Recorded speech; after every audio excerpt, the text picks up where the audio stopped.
మాజీ మంత్రి పేర్ని నాని రప్పరప్ప అంటూ చేసిన వ్యాఖ్యలు ఇప్పుడు ఆయన్ను చిక్కుల్లో పడేస్తున్నాయి. ఆయన చేసిన వ్యాఖ్యలపై ఇప్పటికే పలు పోలీస్ స్టేషన్లో కేసులు కూడా నమోదవుతున్నాయి.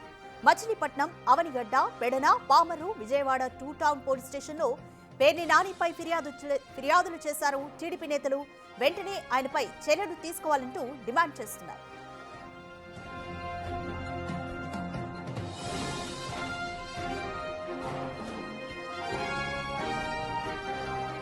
మరోవైపు పేర్ని నాని మాత్రం తాను రప్పరప్ప అనవద్దనన్నానని, తాను వివాదాన్ని తగ్గించేందుకు చేసిన వ్యాఖ్యల్ని తప్పుగా అర్థం చేసుకుంటున్నారని చెబుతున్నారు. అంతేకాదు తనపై నమోదైన తప్పుడు కేసులను కొట్టేయాలంటూ హైకోర్టులో పిటిషన్ దాఖలు చేశారు పేర్ని నాని.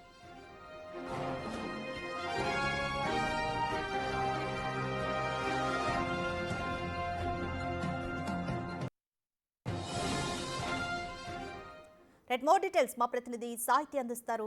రెడ్ సాహిత్య, మాజీ మంత్రి పేర్ని నాని చుట్టూ ఆయన చిక్కుల్లో పడ్డారని అనుకోవచ్చా? రప్పరప్ప అంటూ ఆయన చేసిన వ్యాఖ్యలు ఇప్పుడు సంచలనంగా మారాయి. ఆయనపై టీడీపీ నేతలు ఫిర్యాదు చేస్తున్నారు. ఆయన కూడా కౌంటర్ పిటిషన్ హైకోర్టులో వేశారు. మొత్తం ఎలా చూడాలి పరిణామాల్ని?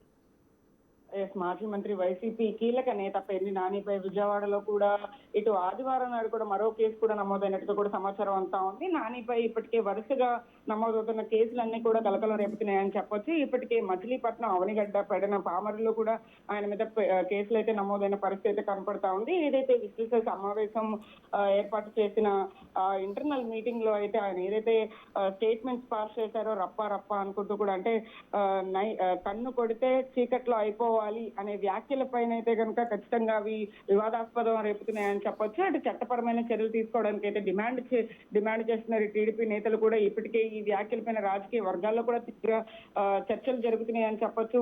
ఇంకొకసారి రప్ప రప్ప అంటూ కూడా రెచ్చగొట్టే వ్యాఖ్యలు ఆయన కనుక చేస్తే వాటిపైన తీవ్ర చర్యలు ఖచ్చితంగా తీసుకోవాలంటూ కూడా, అలాంటి మాటలు మళ్ళీ మాట్లాడకుండా గుణపాఠం చెప్తామంటూ కూడా ఇటువైపు విజయవాడలో ఉన్నటువంటి మైనారిటీ సెల్ నేతలు కూడా వార్నింగ్ ఇచ్చిన పరిస్థితి కనపడుతూ ఉంది. అయితే పేర్ని నాని మాత్రం కౌంటర్ దాఖలు చేసిన పరిస్థితి ఉంది హైకోర్టులో. ఇటువైపు పలు జిల్లాలలో కూడా అతని పైన కేసులు నమోదవుతున్న తీరును చూస్తుంటే ఖచ్చితంగా అతను చిక్కుల్లో పడ్డట్టే మనకు కనపడుతుంది. కాబట్టి ఈ వ్యాఖ్యలు ముఖ్యంగా రప్ప రప్ప ఏంటి, చీకట్లో కన్ను కొట్టి సైలెంట్ గా చేసేయాలి అనే డైలాగ్ ఏదైతే ఉందో అది ఖచ్చితంగా రాజకీయ వర్గాల్లో సంచలనం రేపుతుందని చెప్పొచ్చు. ఇప్పటికే పేర్ని నాని దానిపైన రియాక్ట్ అవుతూ కూడా నేను రప్ప రప్ప అనొద్దు అని మాత్రమే అన్నాను అంటూ కూడా ఆయన కూడా క్లారిటీ ఇస్తున్న పరిస్థితి అయితే ఉంది. పెడన్లో మొన్న ఏదైతే మీటింగ్ జరిగిందో ఆ మీటింగ్ లో కూడా ఆయన బిగ్ టీవీతో కూడా మాట్లాడుతూ నేను నెక్స్ట్ వచ్చే సమావేశంలో ఖచ్చితంగా మాట్లాడతాను దీని గురించి, ఇప్పుడైతే మాట్లాడను అంటూ కూడా ఆయన తప్పించుకున్న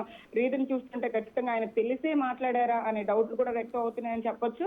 ఏదేమైనా పేర్ని నాని చేసిన వ్యాఖ్యలకైతే కనుక అన్ని స్టేషన్లలో కంప్లైంట్ అయితే నమోదవుతుంది. కొన్ని స్టేషన్లో ఎఫ్ఐఆర్ నమోదైనప్పటికీ కూడా ఆయన పోలీసులు అయితే అతనిపై చర్యలు తీసుకునేందుకు సిద్ధంగా ఉన్నట్టుగా కూడా మనకు సమాచారం ఉంటుంది. మరికొన్ని